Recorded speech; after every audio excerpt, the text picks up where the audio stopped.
তরবারির জোরে ইসলাম আসে নাই, কিন্তু ইসলাম প্রতিষ্ঠায় তরবারি ব্যবহার হয়েছে। কাদিয়ানি না, মাসালাটা এটা মওদুদির ভুল, আপনি জানেন না এটা।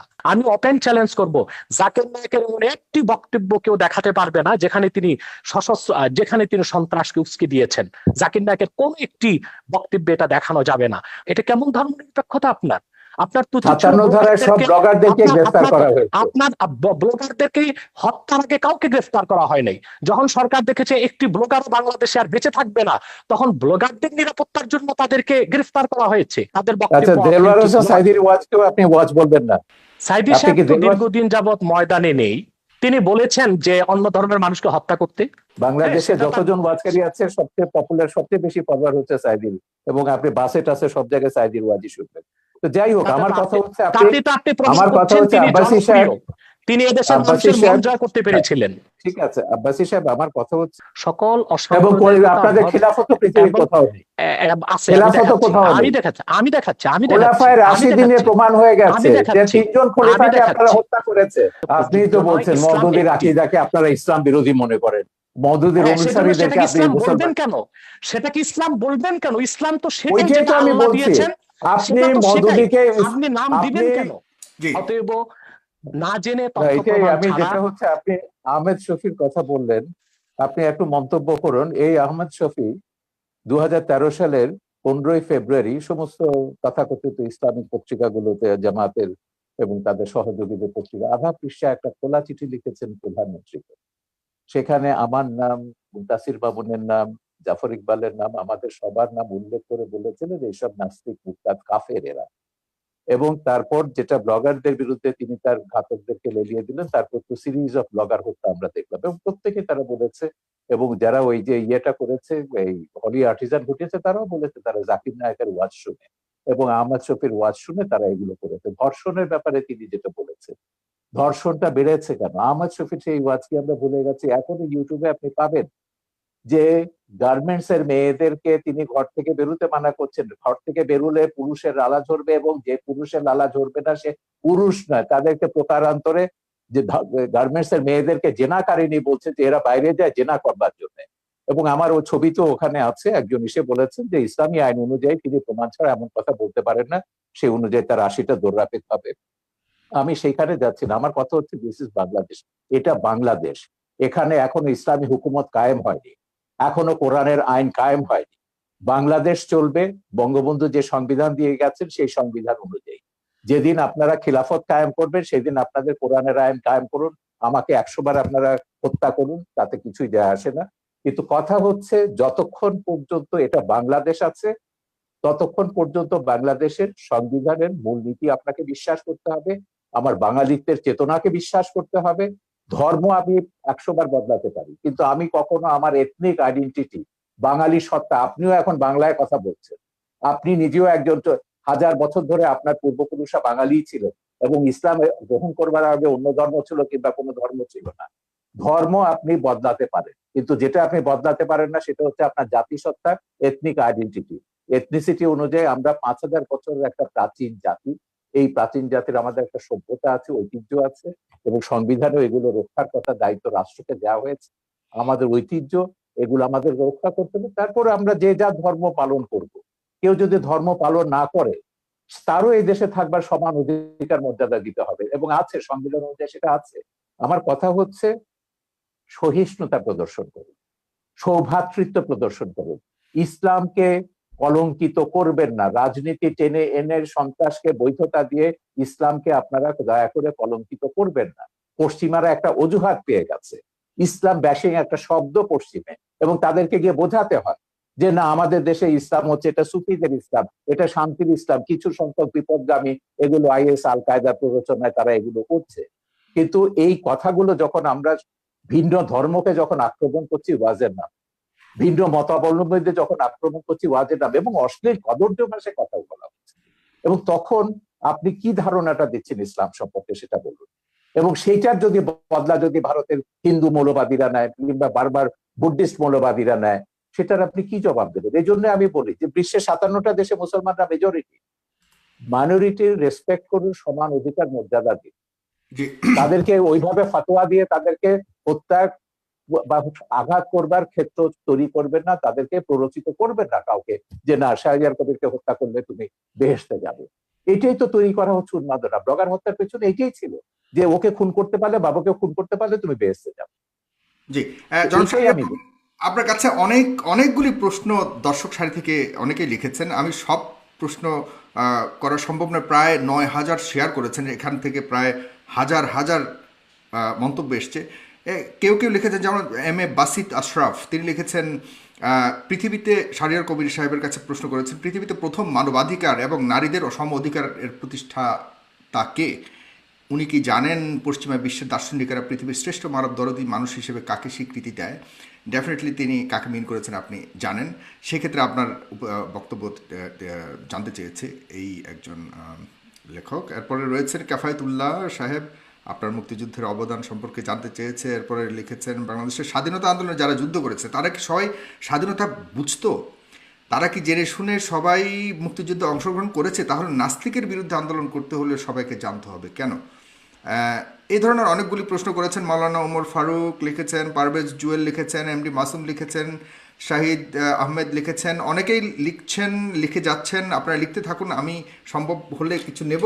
তবে এই পর্যায়ে অনুষ্ঠানের শেষ প্রান্তে চলে এসেছি, 2 মিনিট করে শুধুমাত্র আপনারা দুজন আবারও শেষ বক্তব্য দেবেন। এগুলো কিন্তু জামাতিদের একটা পরিকল্পিত ব্লগ আছে। যখনই আমি কোনো কথা বলি টক শোতে 1,000 2,000 এগুলো ডিসলাইক আসবে এবং প্রশ্নগুলো করা হবে মুক্তিযুদ্ধ নিয়ে। এটা বলতে বলতে আমি ক্লান্ত হয়ে গেছি। আমার মুক্তিযুদ্ধের কি অবদান আছে, বাংলাদেশের স্বাধীনতা যুদ্ধের দলিলপত্রটা এটা আগাগোড়া পড়ুন। আমি বলে দেবো না কোন পৃষ্ঠা, আপনাকে পড়তে হবে। এই সুযোগে যদি মুক্তিযুদ্ধের ইতিহাসটা আপনাদের মাথায় ঢোকে, পড়ে দিন শাহরিয়ার কবির কি করেছে মুক্তিযুদ্ধে, সাংস্কৃতিক স্কোয়াডে কি অবদান ছিল, সেখানে পাবেন। দ্বিতীয় কথা হচ্ছে মানবাধিকার নিয়ে। এখন মানুষের অধিকার মর্যাদা প্রত্যেককে বিশ্বাস করতে হবে। এই পৃথিবীতে আমি শুরুতেই বলেছি যে আমরা 700 কোটি মানুষের মধ্যে 150 কোটি মুসলমান আছে, 150 কোটি হিন্দু আছে, 250 কোটি 200 কোটি খ্রিস্টান আছে, অন্য ধর্মাবলম্বী আছে, নাস্তিকও আছে। আমাদেরকে এই পৃথিবীটাকে বাসযোগ্য করতে হবে, এখানে বাঁচতে হবে সমান অধিকার মর্যাদাকে রেসপেক্ট করে। আমি শুধু এইটাই বলছি। আল্লাহ মানুষ সৃষ্টি করেছেন, আল্লাহ শুধু মুসলমান সৃষ্টি করেন। এইটুকু অন্তত শ্রদ্ধাবোধটা স্রষ্টার উপর আপনার কোনো ডিরেক্ট কোনো প্রশ্ন রয়েছে কিনা একদম সম্পূর্ণভাবে, যেটা আপনি জানেন যে ডক্টর? না, আমার কোনো প্রশ্ন নেই। আমি তো পরিষ্কার আছি, আমার অবস্থান সম্পর্কে আমি তো পরিষ্কার আছি। যারা বিভ্রান্ত তাদেরকে বলবো যে মানুষকে মানুষ হিসেবে মর্যাদা দিতে শিখুন। আল্লাহ বিচার করবেন কিয়ামতের পরে, কে দোজখে যাবে, কে বেহেশতে যাবে, কে কত পাপ করেছে, গুনাহ করেছে দুনিয়াতে। সেটাকে দুনিয়াতে আপনাকে এই যে জাগতিক শাস্তি, যেটা হচ্ছে ব্লাসফেমির যে কনসেপ্ট, এটা ইসলামের কনসেপ্ট না। কোরআনে কোথাও ব্লাসফেমির জাগতিক শাস্তির বিধান নেই। আল্লাহ নিজে শাস্তি দেবেন তাদেরকে, ব্লাসফেমার্সকে। এখন সেইটাকে আপনি ইহুদি খ্রিস্টান আইনের দিকের থেকে এখানে ইমপ্লিমেন্ট করছেন, আল্লাহর অধিকার আপনি নিজের হাতে তুলে নিচ্ছেন। আমার কথা হচ্ছে বাংলাদেশে তো অন্য ধর্মের মানুষ আছে, 57টা দেশে মুসলমানরা মেজরিটি। এখন আমি যদি এখানে মেজরিটি রুল চাপাই, অন্যান্য দেশগুলোতে যখন তারা তাদের মেজরিটি রুল চাপাবে, সেই সব দেশের মুসলমানদের নির্যাতনের দায়িত্ব, ভারত বলুন, শ্রীলঙ্কা বলুন, কিংবা মায়ানমারের মুসলমানদের নির্যাতনের দায়িত্ব কিন্তু আমাদের মোল্লাদেরকে নিতে হবে। তারা যখন হিন্দুদের উপর, বৌদ্ধদের উপর নির্যাতন করবেন, রামুর মতো ঘটনা ঘটাবেন, নাসিরনগরের মতো ঘটনা ঘটাবেন, বা 2001 সালে নির্বাচনের সময়কার মতো ঘটনা ঘটাবেন। তো সেইটাই আমরা বলছি, আমাদের এখানে সব ধর্মের মানুষ সমান অধিকার মর্যাদা নিয়ে বাস করবে। সব ধর্মের মানুষ মুক্তিযুদ্ধে অংশ নিয়েছে। মুক্তিযুদ্ধে আমাদের কি স্লোগান ছিল, মুজিবনগর সরকারের পোস্টার দেখুন, বক্তৃতা দেখুন, নীতি নির্ধারকরা কি বলেছেন, পরিষ্কার হয়ে গেছে। যুদ্ধের ভেতর দিয়ে আমাদেরকে আপনার কাছ থেকে জাস্ট 1 সেকেন্ড, 5 সেকেন্ড ভাস্কর্য নিয়ে আপনার বক্তব্য শুনতে চাই, যেটা অতি সম্প্রতি অনেক আলোচিত হয়েছে। যখন আমি মিশরে, তখন আমি মিশরে ছিল, মুসলিম ব্রাদারহুড যখন এটা নিয়ে একটা বিতর্ক, সালাফিরা বিতর্ক তুলেছিল, স্ফিংস থাকতে পারবে না। স্ফিংস এটা পৌত্তলিকতা এবং ভাস্কর্যতা। সেখানে একটা সুভেনির বিক্রি করতে, একজন সুভেনির বিক্রি এবং বেশ লম্বা দাড়িওয়ালা, চোখা পড়া, এই সাথে হুজুর টাইপের। আমি সুভেনি কিনতে বললাম, আমি তুমি ওহাবিরা সালাফিরা ওহাবি না, সালাফিরা সেখানে বলছে যে কি এটা তো হারাম হিসেবে। বলে দেখো, এটা হচ্ছে আমাদের সংস্কৃতি। ধর্ম আর সংস্কৃতি এক জিনিস না।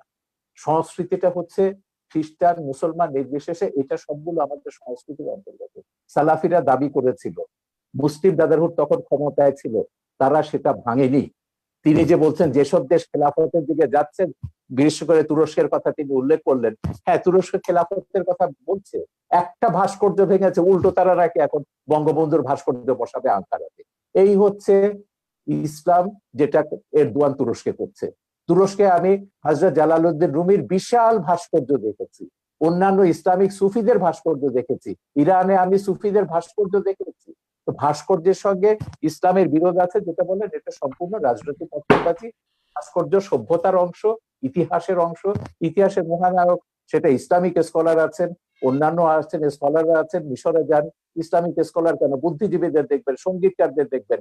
উম্মে কুলসুম বিশাল আরব বিশ্বের সবচেয়ে পপুলার গায়িকা, তার বিশাল ভাস্কর্য ভাস্কর্য আছে। ভাগাভাগি চলছে, এটা কি আপনি মনে করেন যে রাজনৈতিক কোনো ঘৃণিত এটা পুরো রাজনীতি, এর সঙ্গে ইসলামের কোনো সম্পর্ক নেই, একদম রাজনীতি। মোল্লা ইসলামিক? ওমর যেটা আফগানিস্তানে করেছে সেই কাজটাই তারা এখানে রিপিট করছে। মোল্লা ওমর এখানে কারা বলতে কারা ইসলামের কারা কারা করছে বর্তমানে বাংলাদেশে যে আপনি ভাস্কর্য ভাঙার পেছনে কাদেরকে দায়ী তারা করবেন? তো সবগুলো, তারা তো ঘোষণা দিয়ে করছে, খেলাফত, হেফাজত, যারা ইসলামী শাসনতান্ত্রিক আন্দোলন বা তাদেরকে যারা সাপোর্ট করে, যাদের পেছনে জামাত বিএনপি তো রয়েছে, যাদের পেছনে রাজশাহীতে আমরা আইএসআই রয়েছে। দেখেছি আওয়ামী লীগের নেতাদেরকে গ্রেফতার করা হয়েছে। আরে ওটা বাঘা যতীনেরটা তো কাগজে বেরিয়েছে, এটা স্কুল কমিটি নিয়ে তাদের মধ্যে দ্বন্দ্ব, এটার সঙ্গে ভাস্কর্য ভাঙার কোনো সম্পর্ক নেই। ওকে, ভাস্কর্য নিয়ে 2013 সাল থেকে বঙ্গবন্ধু এখানে উপলক্ষ, বঙ্গবন্ধুর গায়ে হাত দিয়েছে বলে আওয়ামী লীগের টনক নড়েছে। কেন হেফাজতের 13 দফায় ভাস্কর্য ভাঙার কথা নেই? জামাত ইসলামী আগে ভাস্কর্য ভাঙার কথা বলেনি? হেফাজতের 13 দফায় যা আছে, কাদিয়ানীদের কাফের ঘোষণা থেকে শুরু করে ব্লাসফেমি এন্ড পানিশমেন্ট করা, সবগুলোই হচ্ছে জামাতের দফা। এখন এগুলোকে তিনি যতই পার্থক্য করুন না কেন, জামাতের সঙ্গে আমাদের পার্থক্য আছে, তিনি কিন্তু কাদিয়ানীদের কাফের ব্যাপারে জামাতের সঙ্গে একমত, ব্লাসফেমি আইন চালুর ব্যাপারে তিনি জামাতের সঙ্গে একমত, ভাস্কর্য ভাঙার ব্যাপারও আশা করি তিনি নিশ্চয়ই একমত হবেন ওদের সঙ্গে। তো এইটাই হচ্ছে মিলের জায়গাটা। আমি বলছি যে রাজনীতিতে যখনই আনবেন ইসলামকে বা কোনো ধর্মকে, তখনই ওই বার্মার মতন ঘটনা ঘটবে, ভারতের মতন ঘটনা ঘটবে, বাংলাদেশের মতন ঘটনা ঘটবে, পাকিস্তানের মতন ঘটনা ঘটবে। এতে করে কি বিশ্বে শান্তি আসবে, বা কোনো দেশে আমরা কি শান্তিতে বাস করতে পারবো? আমার কথা হচ্ছে আমরা সবাই শান্তিতে বাস করতে চাই। এই প্রশ্নটা আমাদের সবারও জনাব ডক্টর এনায়েতুল্লাহ আব্বাসী, আপনি শেষ কথা বলবেন আজকের অনুষ্ঠানের, এবং আপনার কাছে প্রশ্ন অনেকেই করেছে, কিন্তু আমি অনেকের প্রশ্ন নিতে পারছি না, শেষ প্রান্তে চলে এসেছি। মাননীয় আইজিপি মহোদয় বলেছেন যে বাংলাদেশ মৌলবাদী দেশ নয়। আপনারা কার ইশারায় কোন এজেন্ডা বাস্তবায়নের জন্য দেশটাকে মৌলবাদী চরিত্রের তকমা আটানোর চেষ্টা করছেন? আমরা তো আরব সহ বিভিন্ন রাষ্ট্র দেখি না জঙ্গি মিছিল করতে, জঙ্গি মিছিলের কথা বলেছে, কিন্তু আপনারা আমাদের কথায় কথায় আমাদের দেশে জঙ্গি মিছিল করেন। তাহলে দেশটিকে জঙ্গিবাদের দিকে ঠেলে দিচ্ছেন কিনা, কারো উদ্দেশ্য হাসিল করতে চাচ্ছেন কিনা? এবং ফ্রান্সের কথা বলেছেন তিনি, পাশাপাশি তিনি বলেছেন যে এদেশে ইসলাম প্রচার করেছিলেন সুফি সাধকরা, তারা কিন্তু কখনোই তরবারি প্রয়োগের মাধ্যমে ইসলাম প্রচার করেনি। আপনারা কেন এখন এমন উস্ফলন দেখাচ্ছেন? এটা কেন, বা এ ব্যাপারে উনি প্রশ্ন করেছেন আপনাদের আলেম সমাজের কাছে। ধন্যবাদ সাগর। প্রথমে শাহরিয়ার কবির সাহেবকে বলবো যে তিনি জামাত ফোবিয়াতে ভুগতেছেন, সব জায়গায় জামাতের গন্ধ পান তিনি, এটা ঠিক নয়। আমি আবারও বলছি, এদেশের মূলধারার আলেম ওলামার সাথে জামাতের কোনো সম্পর্ক নেই, যদিও বা একটি বিরাট জনগোষ্ঠী জামাতের অনুসরণ করছে।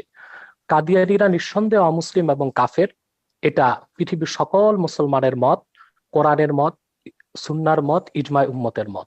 তারা কাফের এবং অমুসলিম, তাদেরকে যারা এটা কাফের বলবে না মওদুদির তারাও প্রথম কাফের। লেখা, কাদিয়ানী না, মাসালাটা এটা মওদুদির লেখা। ভুল, আপনি জানেন না এটা, কাদিয়ানী আপনি মাসালা কি জানেন না। মওদুদি লেখেননি? কাদিয়ানী মাসালা মওদুদি, মওদুদি লেখেন না? আমি বলছি, প্রথম কাদিয়ানীদের বিরুদ্ধে আন্দোলনের ডাক দিয়েছেন আল্লামা ইউসুফ বিন নূরি রাহমাতুল্লাহ, করাচি ইউসুফ বিন নূর মাদ্রাসার যিনি মুহতামিম ছিলেন। আন্দোলনে পুরোধা নেতৃত্ব দিয়েছেন আমার ওস্তাদ মোহতারাম আল্লামা তাকি উসমানী এবং মুফতি শফি রাহমাতুল্লাহ। সাথে আন্দোলনে যোগ দিয়েছিল আবুল আলা মওদুদি এবং তার লোকজন। বরং পাকিস্তানের সকল ঘরানার মুসলিমরাই কাদিয়ানী বিরোধী আন্দোলনে অংশগ্রহণ করেছিল। দ্বিতীয় যে এবং ওই কথাটি, মামলায় কিন্তু মওদুদির মৃত্যুদণ্ড হয়েছিল, আর কারো না, মওদুদির মৃত্যুদণ্ড হয়েছিল ওই মামলাতে, যেটা সৌদি বাদশার অনুরোধে প্রত্যাহার করা। সেটা মৃত্যুদণ্ড কার হলো, সেটা হয়তোবা পাকিস্তান সরকারের রাজনৈতিক কোনো প্রতিহিংসা ছিল মওদুদির উপর, সেজন্য মওদুদিকে মামলা দেবার চেষ্টা করেছে। আর যেহেতু অন্যান্য নেতৃবৃন্দ রাজনীতিতে জড়িত ছিলেন না, তাদেরকে মামলা দেবার সুযোগ হয়নি, এটা একটি কারণ হতে পারে। দ্বিতীয় যে বিষয়টি বললেন, ব্লগারদের বিষয়, ব্লগারদেরকে কারা হত্যা করেছে তাদেরকে আপনারা দায়ী করলেন, কিন্তু ব্লগারদেরকে বাক স্বাধীনতার দোহাই দিয়ে মুক্ত চিন্তা লালন করার দোহাই দিয়ে ইসলাম এবং ইসলামের মূলনীতির বিরুদ্ধে অকথ্য ভাষায় গালিগালাজ বিষোদগার তারা যে করলো, তখন রাষ্ট্রীয়ভাবে তাদেরকে কেন বাধা দেওয়া হয়নি? যদি তাদেরকে রাষ্ট্রীয়ভাবে বাধা দেওয়া হতো, ধর্মনিরপেক্ষতার যদি একটি সংজ্ঞা এটাও হয় সকল ধর্মের অধিকার রক্ষা করা, তাহলে আপনি ইসলামের অধিকার রক্ষা করবেন না? এটা কেমন ধর্মনিরপেক্ষতা? আপনার আপনার তো 57 ধারায় সব ব্লগারদেরকে গ্রেফতার করা হয়েছে। আপনার ব্লগারদেরকে হত্যার আগে কাউকে গ্রেফতার করা হয় নাই। যখন সরকার দেখেছে একটি ব্লগার বাংলাদেশে আর বেঁচে থাকবে না, তখন ব্লগারদের নিরাপত্তার জন্য তাদেরকে গ্রেফতার করা হয়েছে। কিন্তু যদি ব্লাসফেমি আইন বাংলাদেশে থাকতোই, তাহলে তো ব্লগারদের এই সুযোগ হতো না, তাহলে কারো তো হাতে অস্ত্র নেবার প্রয়োজন হতো না। তৃতীয় যে বিষয়টি আপনি বলেছেন, সুফিবাদের মাধ্যমে ইসলাম এসেছে এবং আইজিপির যে প্রশ্ন এসেছে, আইজিপি মহোদয় এর কথা থেকে তো স্পষ্ট বোঝা যাচ্ছে তিনি ইসলামের প্রতি অত্যন্ত শ্রদ্ধাশীল, হয়তো বা মিস আন্ডারস্ট্যান্ডিং আছে তার। সেটা হচ্ছে তরবারির জোরে ইসলাম আসে নাই, কিন্তু ইসলাম প্রতিষ্ঠায় তরবারি ব্যবহার হয়েছে। তরবারির জোরে ইসলাম প্রতিষ্ঠিত হওয়া এক জিনিস, আর ইসলাম প্রতিষ্ঠায় তরবারি ব্যবহার আরেক জিনিস। ইসলাম যে জিহাদ দিয়েছে তা অনেকটাই ডিফেন্সিভ, অফেন্সিভ নয়। যখন ইসলাম প্রতিষ্ঠার ক্ষেত্রে অমুসলিম শক্তি অন্যায়ভাবে হামলা করেছে, আক্রমণ করেছে, তখনই তরবারির ব্যবহার করতে হয়েছে। এমনকি এই ক্ষেত্রে আমি উদাহরণ দিব মঈনুদ্দিন চিশতি রহমতুল্লাহ। তিনি যখন আজমিরে আসলেন, ইসলামের শাশ্বত বিধান, ইসলামের উদারতার মাধ্যমে ইসলামের দাওয়াত দিলেন, বারবার তাকে আঘাত করেছে সে পৃথ্বীরাজ। তখন ইসলামকে সুসংহত করতে যে মোহাম্মদ ঘড়িকে তিনি আহ্বান করেছেন। তরবারির জোরে তিনি ইসলাম প্রতিষ্ঠিত করেননি, তবে ইসলাম প্রতিষ্ঠার ক্ষেত্রে তরবারির ব্যবহার হয়েছে, সেটা একটা ভিন্ন জিনিস। চতুর্থ যে বিষয়টি তিনি বলেছেন, সন্ত্রাস। সন্ত্রাস তো আমাদের দেশে অনেক রকম সন্ত্রাস হচ্ছে। যারা কলমের মাধ্যমে দুর্নীতি করে হাজার হাজার কোটি টাকা বিদেশ পাচার করছে, তারাও তো সন্ত্রাসী, কলম সন্ত্রাসী তারা। যারা বাংলাদেশে বন জঙ্গল উজাড় করে গাছপালা সবকিছু বিক্রি করে খেয়ে ফেলছে, তারা পরিবেশ সন্ত্রাসী। অনেক রকম সন্ত্রাসী আমাদের বাংলাদেশে আছে। কিন্তু আমাদের দেশে যে অস্ত্র সন্ত্রাসীর কথা বলছেন, এটা জুজুর ভয়। আসলে বাংলাদেশে কোনো সশস্ত্র জিহাদি সংগঠনের অস্তিত্বই নেই। জেএমবি বলে যেটা ছিল, সেটা অনেক তদন্তের বিষয়, সেটার সাথে মূলধারার ইসলামপন্থী ও মাদ্রাসার ছাত্রদের কোনো সম্পর্ক নেই। হোলি আর্টিজানে আমরা দেখেছি যারা সন্ত্রাসী হামলা করেছে বলা হচ্ছে, তারা কেউ মাদ্রাসার ছাত্র ছিল না, তারা ইংলিশ মিডিয়ামের ছাত্র ছিল। যদিও বা তারা বলেছে জাকের নায়েকের কথায় তারা উদ্বুদ্ধ হয়েছে। আমি ওপেন চ্যালেঞ্জ করব, জাকের নায়েকের এমন একটি বক্তব্য কেউ দেখাতে পারবে না যেখানে তিনি যেখানে তিনি সন্ত্রাসকে উস্কে দিয়েছেন। জাকির নায়েকের কোন একটি বক্তব্যে এটা দেখানো যাবে না। মূলত এটা ছিল একটি প্রি প্ল্যান প্রোগ্রাম। জাকির নায়েকের বক্তব্য বন্ধ করা, ভারত থেকে তাকে বিতাড়িত করার জন্য এটা একটি সাজানো নাটক ছিল, এবং তাতেও আমাদের বাংলাদেশের কোনো মাদ্রাসার ছাত্র শিক্ষক জড়িত ছিল না, ইংলিশ মিডিয়ামের ছাত্ররা জড়িত ছিল।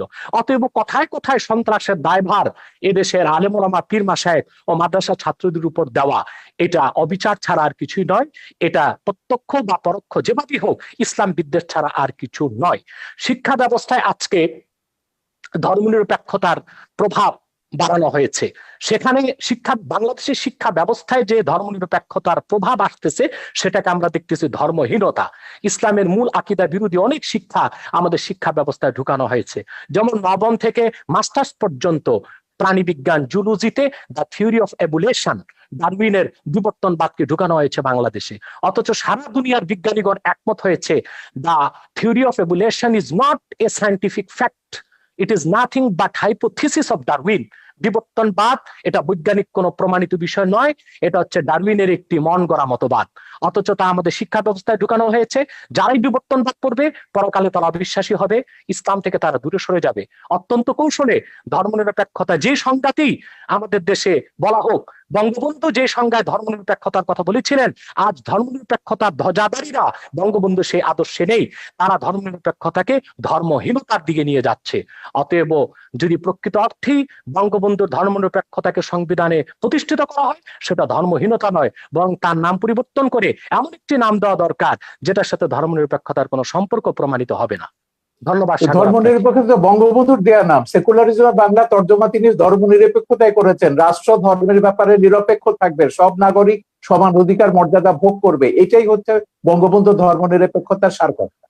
প্রত্যেক নাগরিক তার নিজের ধর্ম পালন করবে, ধর্ম পালনের স্বাধীনতা থাকবে, কিন্তু আপনি আপনার ধর্ম আরেকজনের উপর জোর করে চাপাতে পারবেন না, আরেকজনকে হত্যার প্ররোচনা দিতে পারবেন না।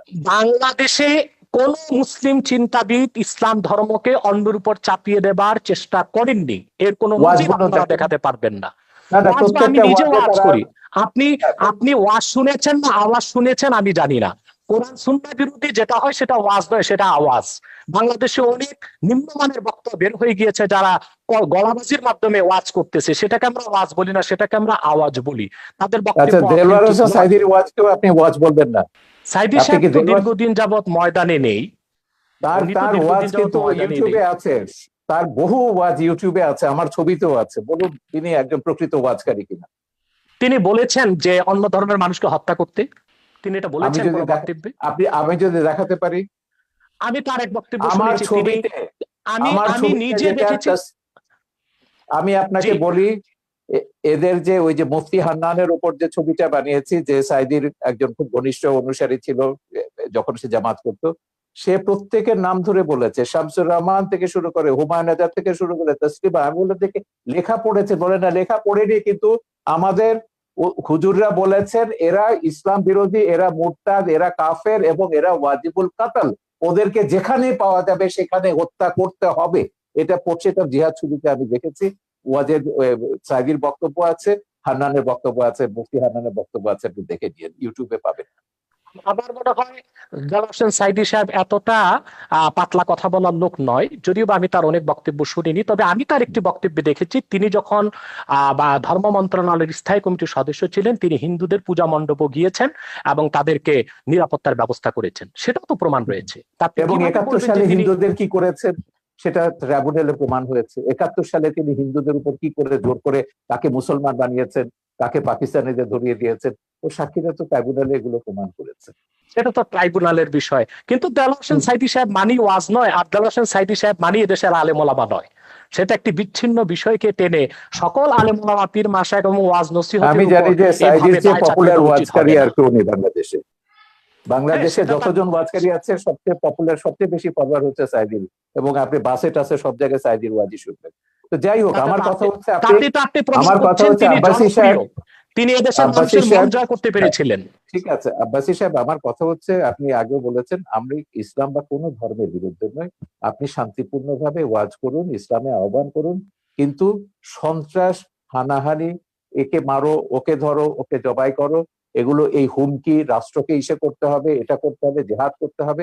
এই জেহাদ মানে তো এই যে উগ্রতা, এবং এই উগ্রতার কারণে আপনি কিন্তু ওই যে ইরাকের কথা বলেছেন, আপনি কোথায় ছিলেন আমি জানি না, ইরাকে যখন রাত্রেবেলায় আমেরিকা আক্রমণ করলো, আমরা পরের দিন বিশাল মিছিল বার করেছিলাম ইরাকে আমেরিকার হামলার বিরুদ্ধে।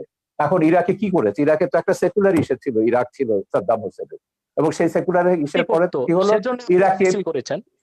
ইরাক, হ্যাঁ ইরাক তারপর তো একটা ইসলামিক রাষ্ট্রে পরিণত হলো, এখন তারা জিহাদ করছে। যাই হোক, আমরা আমেরিকার যত জায়গাতে জেহাদিদের, এই যে তালেবান, আল কায়দা, এটা আমার ছবিতেই আছে, আমেরিকা কি করে এদেরকে তৈরি করেছে, জেহাদকে, পলিটিক্যাল ইসলামকে কিভাবে আমেরিকা মদদ দিচ্ছে, এটা আমার ছবিতেই আছে। সোভিয়েত ইউনিয়নকে ধ্বংস করবার জন্য আমেরিকা পলিটিক্যাল ইসলামকে সবুজ বলয় তৈরি করেছে লাল বলয়ের পাশে। এইটা আজকে সর্বজন বিদিত সত্য। আমেরিকা এখন তৈরি করে, এখন তারা নিজেরা ফ্র্যাঙ্কেনস্টাইনের ভয় দেখছে, 9/11-এর মতো ঘটনা করছে। তো আমেরিকানদের বলেছে, জামাত ইসলামীকে তো এখনো তারা মডারেট ইসলামিক পার্টি মনে করে, এখনো জামাত প্রেম তাদের কাটেনি। পরশুদিন আমেরিকার স্টেট ডিপার্টমেন্টের সঙ্গে আমাদের একটা দীর্ঘ ওয়েবিনার হয়েছে। আমেরিকা বলুন, আমেরিকার শয়তানিও আমরা জানি, ধর্ম নিয়ে যারাই রাজনীতি করেছে তারাই সংখ্যালঘুদের উপর, মানুষের সমান অধিকার মর্যাদার উপর আঘাত করেছে। এগুলো আমাদের ভুলে যেতে হবে। আমাদের কথা হচ্ছে সমাজে সংখ্যাগরিষ্ঠ থাকবে, সংখ্যালঘিষ্ঠ থাকবে, আস্তিক থাকবে, নাস্তিক থাকবে। আমাদের কি করে আমরা শান্তিতে বাস করব, দেশটাকে এগিয়ে নিয়ে যাব। আপনি ধর্ম প্রচার করুন না, শান্তিপূর্ণভাবে ধর্ম প্রচার করার অধিকার তো সংবিধান আপনাকে দিয়েছে। বঙ্গবন্ধুর ওই যে ধর্মনিরপেক্ষতার যে ব্যাখ্যাটা দিয়েছেন, সেখানে বলেছে প্রত্যেক ধর্মের মানুষ শান্তিতে তাদের ধর্ম পালন করবে, প্রচার করবার সব রকম স্বাধীনতা দেওয়া হয়েছে। কেন একটা ধর্ম আপনাকে জোর করে অন্যের উপর চাপিয়ে দিতে হবে? আপনি দাওয়াত দিন শান্তিপূর্ণভাবে, আমাদের কোনো অসুবিধা নেই। কিন্তু শান্তিতে যখন ধর্ম প্রতিপালন করার কথা তো বহু আগে, 1400 বছর আগে আমাদের মহানবী সাল্লাল্লাহু আলাইহি ওয়াসাল্লামও বলে গেছেন। আমার কাছে বলেছেন, আমি সেটাই বলছি, তো আমি সেটাই বলছি, মহানবী কেন, প্রত্যেক মহাপুরুষরাই বলেছে। কোরআনেও আছে, আল্লাহ প্রত্যেক জাতির জন্য আমাদের নবী দেশে পাঠিয়েছে। অশান্তিটা আপনি কোথায় দেখেছেন? আমি যদি বলি ওয়ার্ল্ড যখন রাজনীতির সঙ্গে ধর্ম যোগ ওয়ার্ল্ড করবে তখন কনটেক্সটে অশান্তি আসবে। উগ্রবাদের কারণ ওই যে বিরুদ্ধে উনি যেটা বলেন, আব্বাসী বাংলাদেশ সাহেব যেটা অনেক বললেন, অনেক ভালো অবস্থাতে আছে। জি, আমি তো জানি, আমি তো জানি সেটাকে নষ্ট করবার জন্য তো তারা গৃহযুদ্ধের হুমকি দিচ্ছে এখন। বলেছে 2013 সালের চেয়ে ভয়াবহ ঘটনা ঘটবে যদি বাংলাদেশ থেকে এসব ভাস্কর্য ভাঙা না হয়, সরিয়ে না আনা হয়। গৃহযুদ্ধের হুমকিটা কারা দিচ্ছে? কারা দেশটাকে পরাজয়ের প্রতিশোধ দিতে চাইছে 71-এ? তো আপনি 71-এর পরাজয়ের প্রতিশোধ এখন নেবেন বাংলাদেশকে বললে ওমরে আফগানিস্তান বানিয়ে, আর আমরা চুপচাপ বসে বসে দেখবো? সেজন্য আমরা সরকারকে বলেছি না, সময় এসেছে, কঠোর ব্যবস্থা নিতে হবে।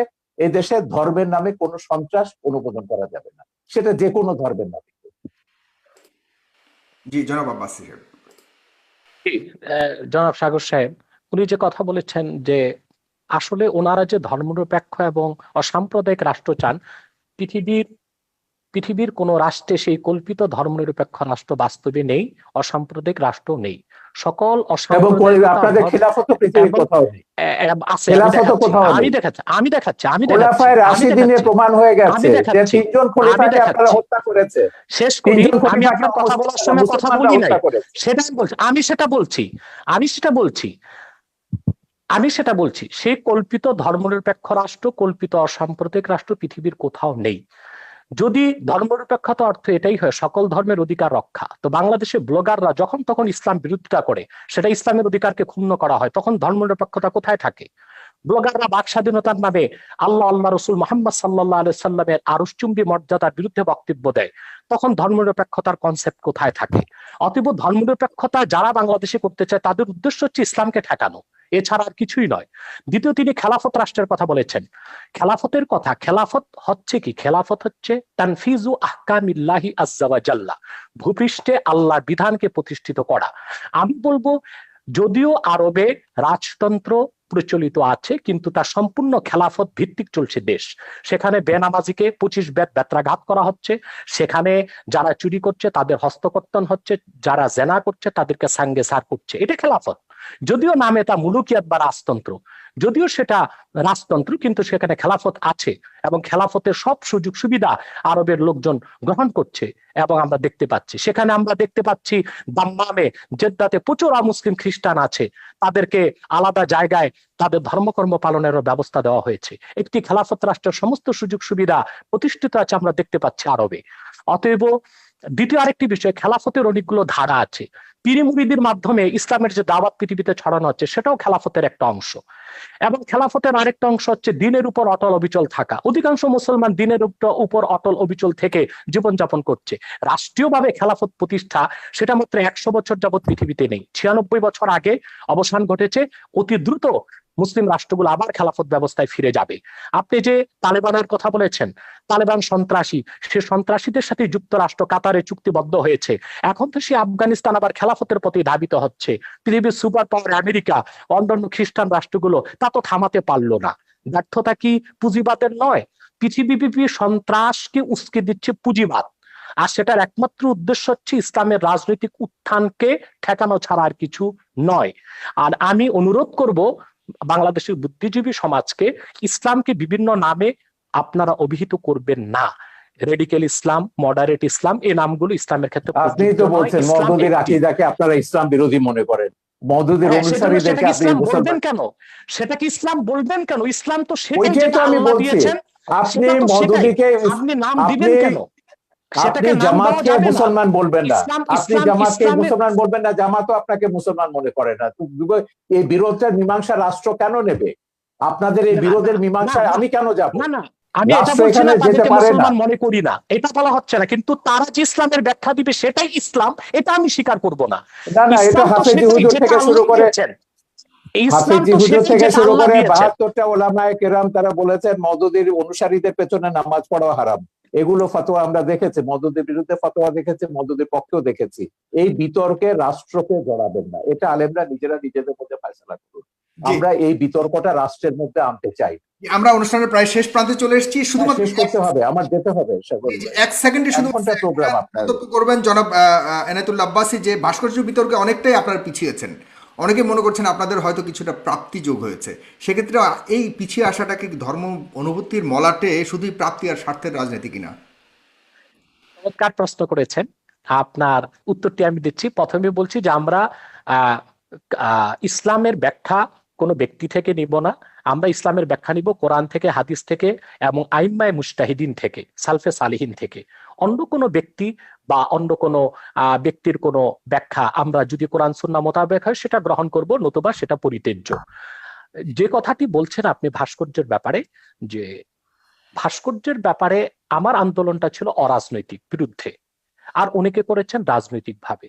আর অরাজনৈতিক ভাবে আমরা আমাদের অবস্থান থেকে ভাস্কর্যের ব্যাপারে ইসলামের সুস্পষ্ট ব্যাখ্যা তুলে ধরেছি যে ভাস্কর্য মিশরে আছে, তুরস্কে আছে, এগুলো কোনো দলিল নয়। কোরআন সুন্নাহ মোতাবেক ভাস্কর্য ইসলামে নিষিদ্ধ। অতএব রাষ্ট্রীয় পৃষ্ঠপোষকতায় তা যদি হয় তাহলে বৃহত্তম মুসলমানদের অনুভূতিতে আঘাত লাগবে। বাকি যারা রাজনৈতিক ভাবে একটু নমনীয়তা অবলম্বন করছেন, একই কথা বলেছেন বাবুনগরী, এরা মামুনুল হকরা কিন্তু একই কথা বলেছেন আপনি যেটা বলছেন। আমার সঙ্গে টকশোতে মামুনুল হক একই কথা বলছেন। আমি একটু শেষ করি। দ্বিতীয়, তারা যারা এখন নমনীয়তার পথ অবলম্বন করেছে, আমি তো তাদেরকে ধন্যবাদ দিব। তারা পরমসহিষ্ণুতাকে প্রকাশ করেছে। অর্থাৎ তারা আসলে ভাঙচুরে বিশ্বাসী নয়, তারা সন্ত্রাস সহিংসতায় বিশ্বাসী নয়। তারা রাজনৈতিক ভাষা, আন্দোলনের ভাষায় সরকারকে মেসেজ দিয়েছে যে দেশের অধিক সংখ্যক মুসলমান ভাস্কর্যকে চায় না, অতএব ভাস্কর্য না করা হোক, এটা মুসলমানদের অনুভূতির প্রতি শ্রদ্ধা দেখানো হোক। আর দ্বিতীয়ত, ভাস্কর্যের বিপক্ষে যারা আন্দোলন করেছে, কথা বলেছে, কেউ পারচেজ করেছে কি না, রাজনৈতিক স্বার্থে করেছে কিনা, সেটা তাদের ব্যক্তিগত বিষয়। সেটার সাথে বৃহত্তর মুসলিম সমাজ ও অরাজনৈতিক আলেম ওলামাদের কোনো সম্পর্ক নেই। অরাজনৈতিক আলেম ওলামা ও বৃহৎ স্বার্থে যে এদেশের বৃহৎ মুসলিম সমাজ যে বিরোধিতা করছে, তা একান্তই ইসলামের অনুভূতি থেকে। দ্বিতীয়ত, যারা নমনীয়তা এখন অবলম্বন করছে, আমি তো শুনতে পেরেছি যে স্বরাষ্ট্রমন্ত্রী মহোদয়ের সাথে তারা সাক্ষাৎ করেছেন এবং স্বরাষ্ট্রমন্ত্রী মহোদয় তাদেরকে আশ্বাস দিয়েছেন যে অনতিবিলম্বেই সরকার আলেম ওলামার সাথে বসবেন এবং সুন্দর একটি সুরাহা বের করার চেষ্টা করবেন। যদি রাষ্ট্রের পক্ষ থেকে এই ধরনের আশ্বাস দেওয়া হয়, সেখানে তো আর আন্দোলন করে মাঠ গরম করার কোনো প্রয়োজন নেই। অতএব ওলামায়ে কেরাম যারা এখন শীতলতা অবলম্বন করেছেন, আমি মনে করি তারা প্রজ্ঞার পরিচয় দিয়েছেন।